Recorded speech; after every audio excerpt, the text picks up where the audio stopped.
Ayan guys, oh. Maggigisa tayo ng pusit. Tsaka tayo magpipirito nitong isda, labahita. Ito na yung aking mga ingredients. Ayan. Lalagyan natin ng tomato. Alright. Ayan na. Gigisa na, oh.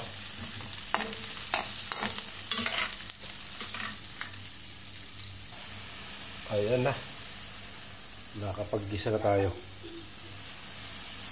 Kaya maya pwede na natin iligay itong pusit. Markang pusit. Pati bye-bye. Kaaro mami. Ayan na. Nung nga mo mahilig si Kwa.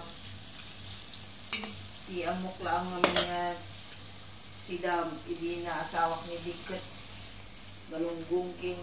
Ayan. Malapit na maluto yan. Bangot. Ayan na, malapit na maluto ang ating pusit. Dito naman magpipirito tayo ng isda. Ayan. Ayan guys, nagtubig na yung ating pusit, oh. Hindi ko malilagyan ng tubig yan.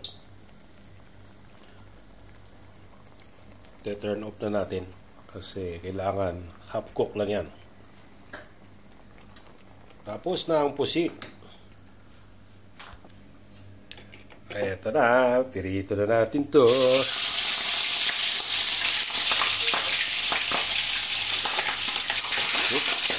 Binili mo ba? Ano binili mo? Wala.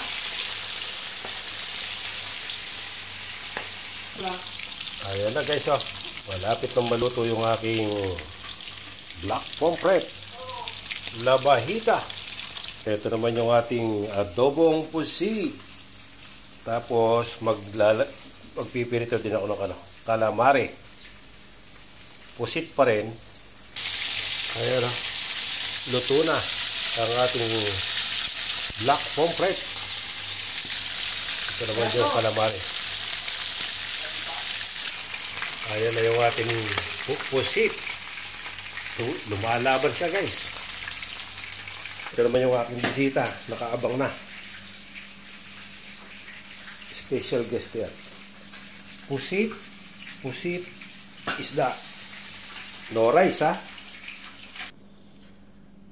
Ayan na. Akala ko no rice. Hindi pala pwedeng no rice to.